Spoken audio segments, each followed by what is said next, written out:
Y dice segunda de Tesalonicenses, el capítulo 3, versículos 6 al 12. Pero os ordenamos, hermanos, en el nombre de nuestro Señor Jesucristo, que os apartéis de todo hermano que ande desordenadamente, y no según la enseñanza que recibiste de nosotros.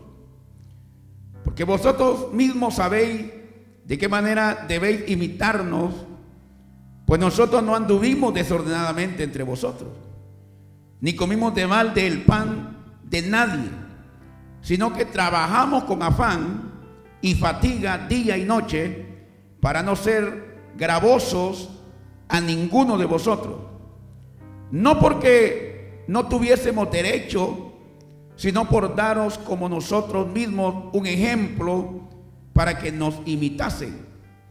Porque también cuando estábamos con vosotros os ordenábamos esto: si alguno no quiere trabajar, tampoco coma, porque oímos que algunos de entre vosotros andan desordenadamente, no trabajando en nada, sino entremetiéndose en lo ajeno.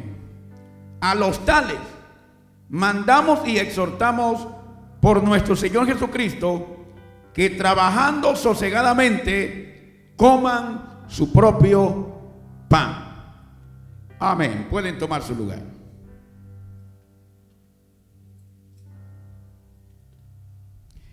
Hay tres clases de reacciones con relación a los días finales.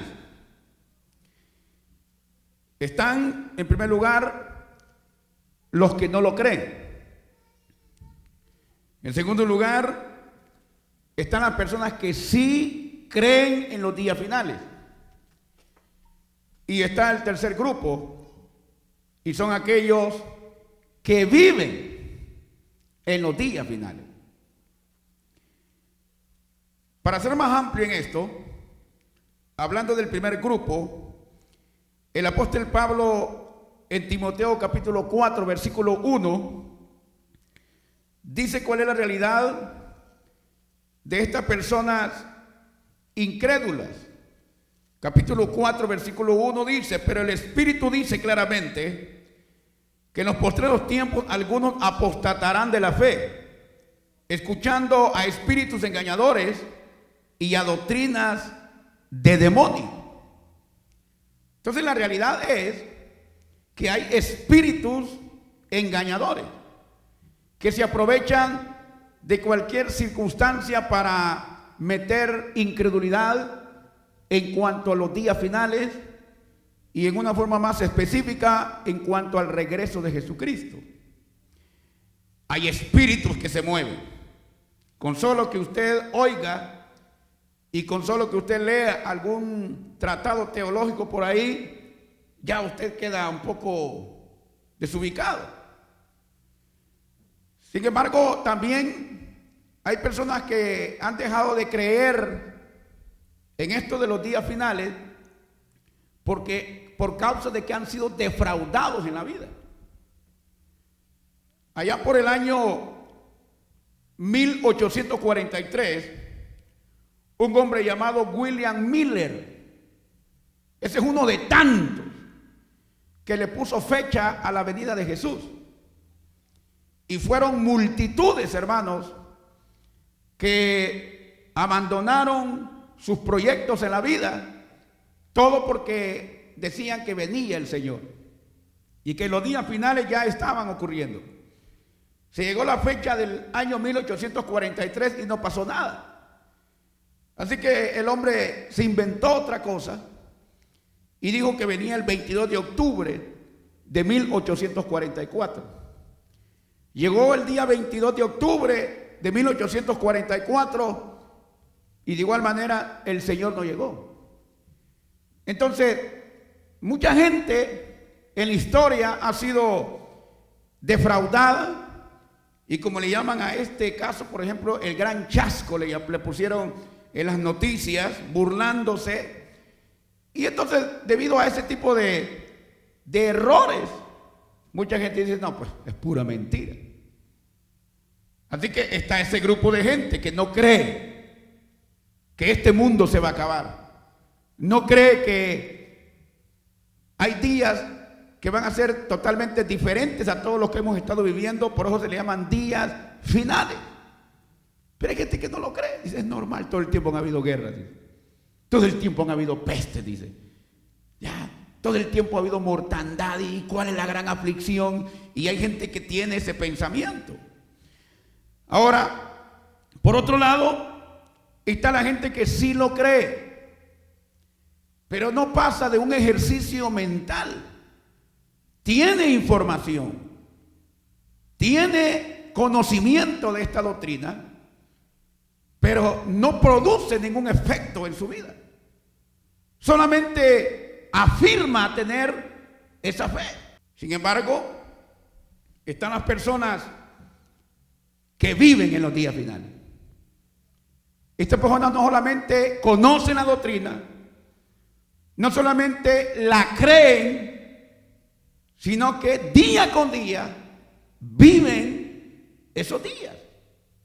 Viven como que realmente estuvieran enfrentando esa situación, y ya no viven como los días anteriores, como los años pasados, sino que ahora están conscientes de que ya no hay lugar para vivir como se vivía antes. Entonces ahí tiene esas tres reacciones. No sé de cuál es usted. Hemos escogido el ejemplo de los tesalonicenses para que usted vea qué significa ir más allá de creerlo. Hay que vivirlo. Y el caso de los tesalonicenses, usted leyó el pasaje que hemos leído, que andaban ya, hermano, con la enseñanza de que Jesús ya venía y que estaban ya viviendo los días finales. Y la gente lo creyó, al grado, hermano, que abandonaron sus proyectos de la vida, al grado que se olvidaron hasta de trabajar. Ya no querían trabajar, porque decían, ¿y para qué? Decía, Jesús viene mañana. Y comenzaron a vivir una vida de irresponsabilidades. Y como le digo, esto, hermano, esto desde que Jesucristo se fue al cielo, ya en el año 70, ya había gente que estaba predicando que Jesús ya venía. Debido a tantas persecuciones, a tantas muertes, en el año 500 usted va a encontrar otro grupo de personas que andaban ya diciendo, ya viene, ya viene. El año 1000 de igual manera. Y así sucesivamente podíamos mencionar una cantidad de personas que le pusieron hasta fecha. Pero lo que quiero que vea es que hay gente que sí lo cree y lo vive. Como fue el caso de los tesalonicenses, que ya estaban pensando que ya el Señor ya estaba pronto, porque había tanto atmósfera peligrosa, tiempos difíciles. Así que de esos momentos se aprovechó el enemigo, se aprovecharon los falsos maestros y comenzaron a decir, el Señor ya viene, prepárense. Y se comenzaron a preparar. No solo creyeron, no solo vinieron a la iglesia, no, fueron en serio, al grado que dejaron de trabajar. Por eso Pablo les está diciendo, no, hombre, así no es la cosa. Y en el capítulo 2 de 2 Tesalonicenses, vea lo que está el apóstol Pablo aclarando. Versículo 1 al versículo 3 de 2 Tesalonicenses. Pero con respecto a la venida de nuestro Señor Jesucristo y nuestra reunión con Él, os rogamos, hermanos, que no os dejéis mover fácilmente de vuestro modo de pensar, ni os conturbéis, ni por espíritu, lo que acabamos de hablar, ni por palabra, ni por carta como si fuera nuestra, en el sentido de que el día del Señor está cerca. Nadie os engañe en ninguna manera, porque no vendrá sin que antes venga la apostasía y se manifieste el hombre de pecado, el hijo de perdición. Entonces Pablo les dice, no, momento, el Señor no está cerca todavía. Momento, estos no son los días finales. Mire, manténganse fuertes en su mente, manténganse fuertes en la doctrina que les hemos enseñado, Y no se dejen engañar de ninguna manera. Y ya menciona las manifestaciones de los espíritus que engañan, de la gente que escribía cartas como haciéndose pasar como que era del mismo apóstol Pablo, y sembraban ese pánico, y la gente estaba ahí, hermano, ofuscada en esa situación. Pero Pablo le dice: señores, no va a suceder la reunión con el Señor sin antes suceda la apostasía. Y comienza a mencionar ciertos sucesos o acontecimientos que anteceden al regreso del Señor. Y que mientras no sucede eso, hermano, no podemos estar diciendo: ya el Señor viene. ¿Cuántos están entendiendo eso? Entonces, quiere decir que hay que vivir esta doctrina. Hay que vivir correctamente en los días finales. No vamos a vivir en una forma equivocada. Pablo dice en 2 de Tesalonicenses capítulo 3, versículo 12: a los tales mandamos y exhortamos por nuestro Señor Jesucristo, que trabajando sosegadamente coman su propio pan. Él los mandó a trabajar. Él los mandó a que continuaran con su vida normalmente. Entonces, ¿cuál es la manera correcta de enfrentar los días finales? Es lo primero. Usted siga con su vida normal. No esté diciendo, saliendo de la high school, yo creo que ya no voy a seguir estudiando, todo, ya Jesús ya va a venir. El hermano David dice que ya el anticristo por ahí está a la puerta. Dice: ¿para qué? Esto es por gusto. No, usted sigue estudiando. Échele gana. Y si usted estaba pensando comprar su terreno, su casa, emprender alguna empresa, algún negocio, dele.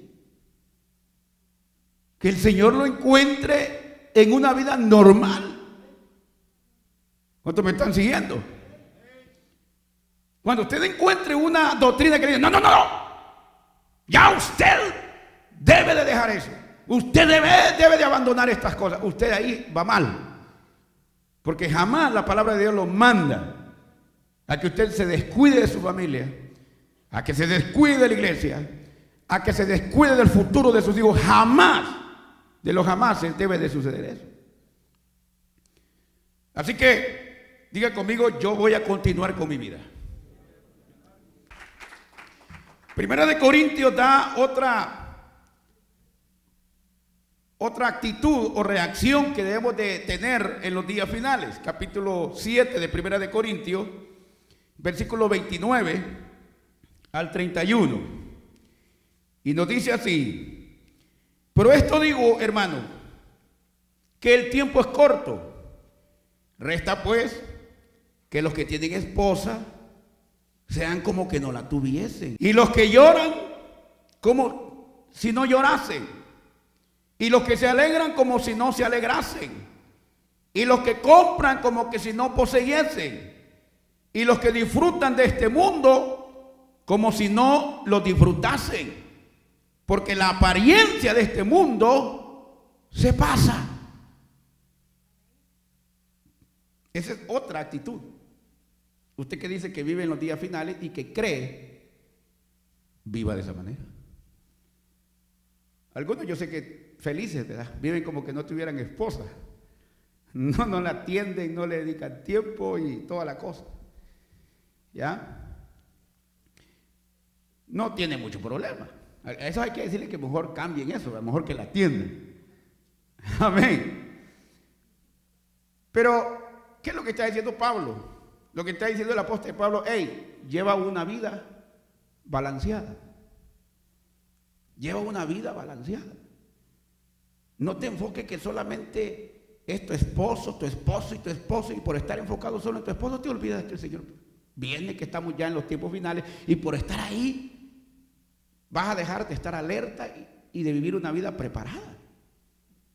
O por estar pendiente de la esposa, que la mujer, que aquí, que allá, y que a cada rato le llama y no puede vivir sin ella. Todo su mundo gira alrededor de él y de ella y nada más. O aquellos que están solo enfocados en sus hijos, al grado que hasta algunos hasta los idolatran, hermano. Hasta se postran ante ellos y los adoran y le prenden hasta velitas en la noche, quizás. Amén. Hay que tener cuidado porque la palabra de Dios nos manda, hey, el que tiene familia que viva como que no la tiene. O sea, que deje de darle tanta importancia y deje de ver el evento más importante. ¿Está siguiendo? Que Dios tiene que estar distraído, tiene que estar enfocado, tiene que estar viendo, alerta y también viendo su familia. Pero no, aquí, es que tengo que estar aquí, si no mi esposa me va a pegar, si no mis hijos me van a secuestrar y si no hago esto, si no les atiendo. No, tranquilo, aprenda a ser balanceado. También dice el hombre de Dios que hay que vivir una vida sin apego. Si usted tiene cosas, viva como que no las tiene. ¿Ya?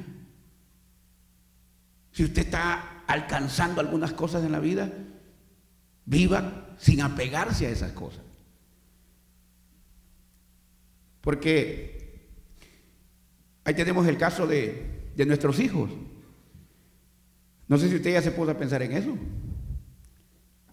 Que ahí van rumbo a la universidad, rumbo a ser profesionales. Y cuando venimos a sentir, ya no se congrega. Y después de no congregarse, ya no son ni evangélicos. O sea, piense para dónde va esta juventud.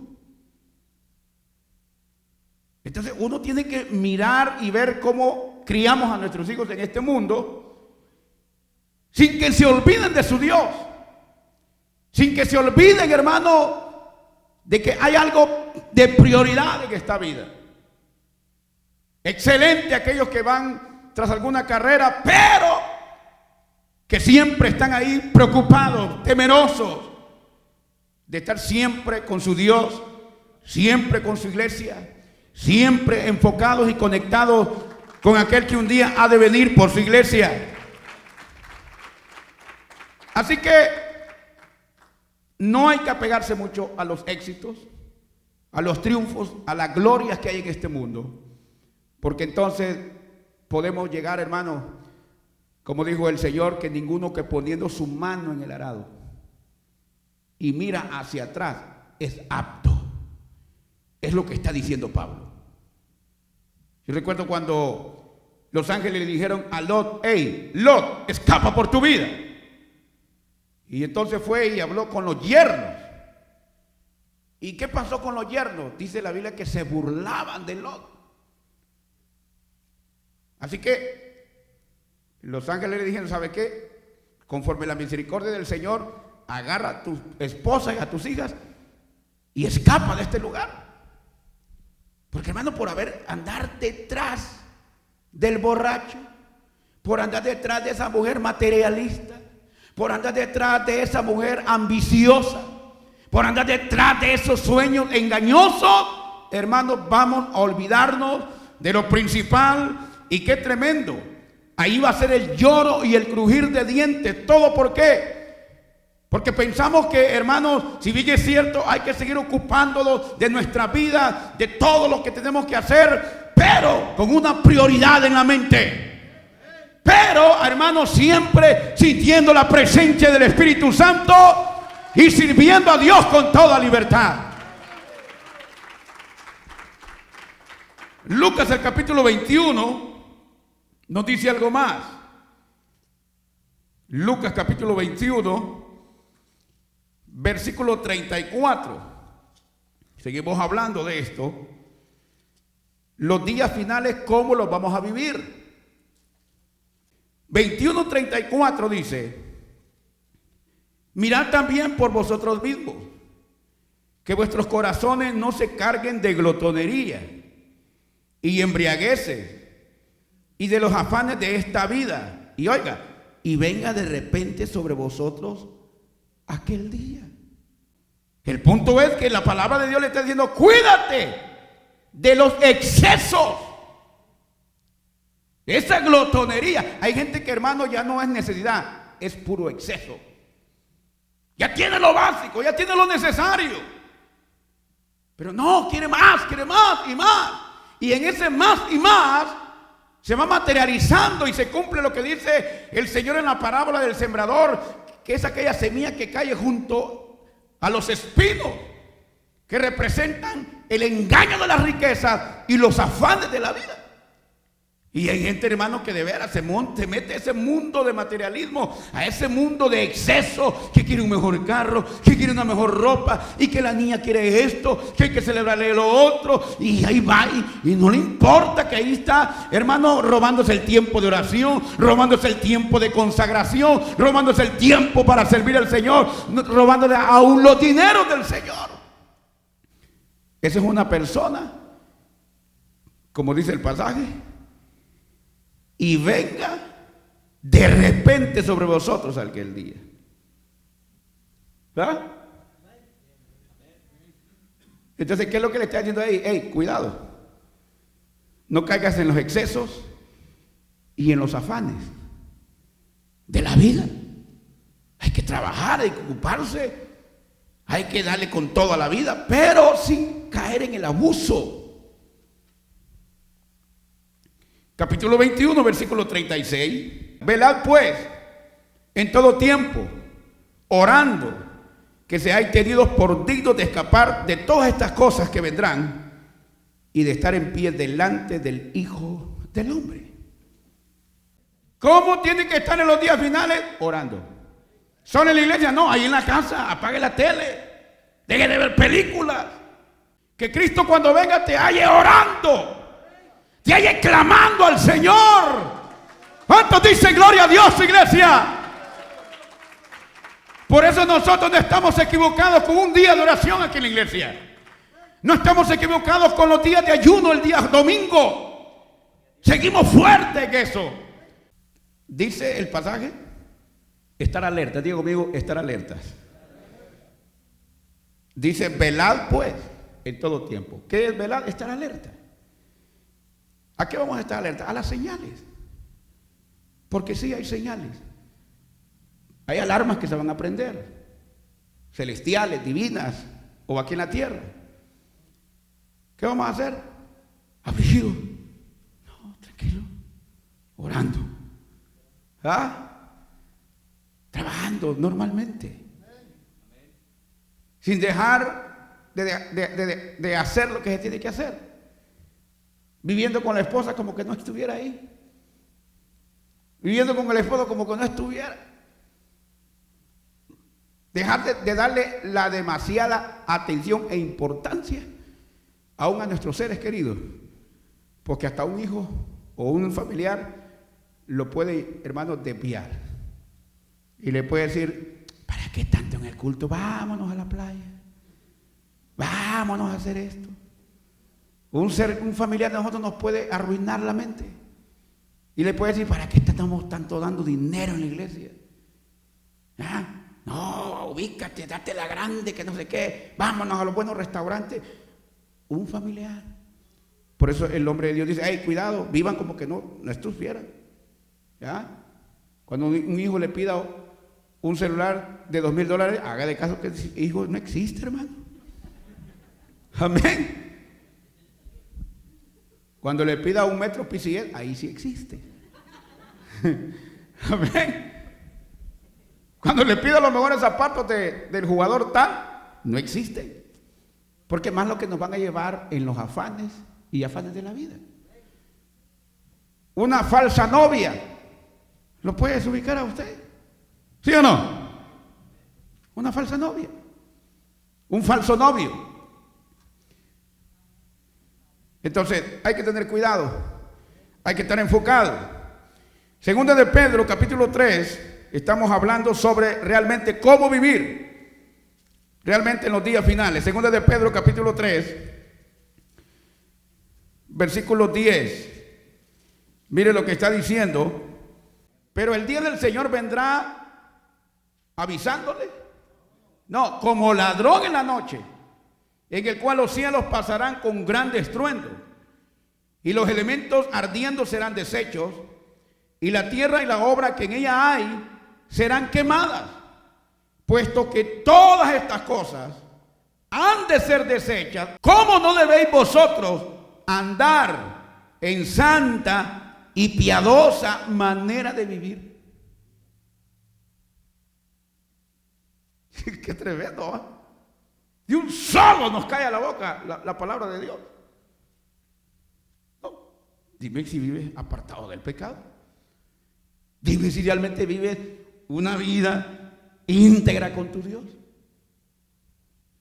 Cuando estás en el trabajo, cuando estás en tu casa, cuando estás solo, cuando estás con tus compañeros, cuando estás con tus amigos. Ahí vas a demostrar si realmente crees que estás viviendo los días finales. ¿Cómo? Viviendo una vida santa. El versículo 13 y 14 sigue diciendo, mire, segunda de Pedro 3, 13, 14. Pero nosotros esperamos según sus promesas cielo nuevo y tierra nueva, en los cuales mora la justicia. Por lo cual, oh amados, estando en espera de estas cosas, oiga, procurad con diligencia ser hallados por Él como sin mancha e irreprensibles. ¿Y qué más? Pobre de aquellos que solo pasamos en pleito, ¿verdad? Y decimos que Cristo viene. Ay, no, pastor, Jesucristo ya viene. Yo no me quiero quedar. Y va de agarrarse de los moños con la mujer, que hasta de divorciarse quiere. ¿Cómo la ven? Y esos hermanitos en carne, viéndose, comienzan a darse como que les metieran chile para pelear, y ahí solo en pleitos e insultos. Y dice que Cristo viene, y dice que cree en las señales y que ya los detectó y que es un gran sabio para esas cosas. ¿De qué te sirve si en la vida real, en la vida práctica, estás hecho un desastre? Así que la palabra de Dios dice, hermano Alfredo, que nos dejemos de cuento. La Biblia nos dice cómo tenemos que enfrentar esos días. Nada de pánico, nada de dejar aventado la vida que estamos llevando, nada de entrar ahí en distracciones en esta vida, nada de llevar una vida descuidada en la oración, en el ayuno. Hay que estar alertas, pero también dice que hay que estar viviendo en santidad, sin mancha e irreprensible. ¿Ah? Usted está así, tranquilo. Si no, hoy comience. ¿Cómo quiere que el Señor lo encuentre? ¿Ocupado en la iglesia o desocupado? ¿Trabajando o no trabajando? ¿Sirviendo o no sirviendo al Señor? El Jesús que yo conozco y que me tocó a mí, ese es el Jesús de la Biblia. El que dijo, yo no vine para ser servido, yo vine para servir. Tanto en la vida real, Él llevó una vida no de señorón, sino una vida de trabajo. En sus enseñanzas lo dejó bien claro, hermano, que Él está llamando gente para que esté trabajando en su obra. Y Él contó una parábola de un hombre que salió bien de mañana a contratar personas y contrató un grupo de personas en la mañana y acordó que les iba a pagar un salario por el día. Pero a eso de las 9 de la mañana hay otro grupo que estaba como desocupado, dice la Biblia. Y les preguntó, ¿y ustedes por qué están así? Sin hacer nada. Luego llegaron las 12 del mediodía y agarró otro grupo. Llegaron las 3 de la tarde, agarró otro grupo y acordó pagarle por el mismo sueldo. Y todos iban a ir a la viña del Señor. ¿Cuántos dicen amén, hermano? Pero cuando ya era la hora 11, dice la Biblia, capítulo 20 del Evangelio de Mateo, mire qué pasó. Mateo capítulo 20, versículos 6 al 7. Y saliendo cerca de la hora 11, halló a otros que estaban como, hermanos, desocupados, y les digo, ¿por qué estáis aquí todo el día desocupados? Le dijeron: porque nadie nos ha contratado. Y les dijo: id también vosotros a la viña y recibiréis lo que sea justo. La hora 11:00 eran las 5 de la tarde. Ya solamente quedaba 1 hora para trabajar. Y entonces el dueño de la viña los contrató por el mismo sueldo que había contratado a los de la madrugada, a los de las 9 de la mañana, a los de las 12, a los de las 3 de la tarde. Y esto que ya estaba para acabar el día jornal, que eran las 5 de la tarde, le dije: hey, ¿y ustedes qué? Estaba apurado, necesitaba obreros, había una gran obra que hacer y le urgía aquello. Así que no le importó que faltaba 1 hora, la hora 11:00, la hora final, y los contrató. ¿De qué hora somos nosotros? ¿Somos de la madrugada? ¿Somos de las 9 de la mañana? ¿Será que somos de aquellos que el Señor contrató a las 12? Proféticamente hablando y cronológicamente hablando, ¿somos de las 3 de la tarde? ¿O somos la generación que quizás vamos a ver el rapto de la iglesia? ¿O somos los que estamos en los días finales?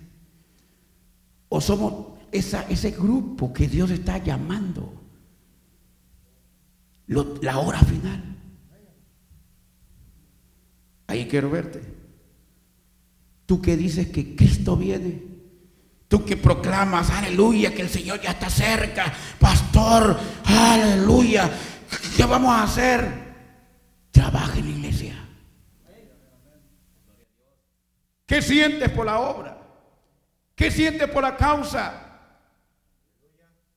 Si en lugar de sentir compromiso con el mundo perdido, si en lugar de sentir compromiso con la carga de la obra del Señor, te vas aislando y cualquier tamal te inventas para justificar el no hacer nada en la obra, entonces tú eres un mentiroso, tú eres un falsante, tú realmente eres un emocional, no crees realmente que realmente Cristo viene y que estamos posiblemente ya en los días finales.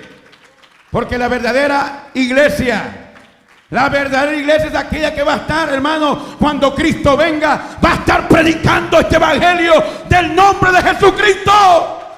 Vamos a estar bautizando gente, vamos a estar echando todo nuestro tiempo, nuestro dinero, toda nuestra familia van a estar sirviendo la obra del Señor. Lo demás es puro cuento.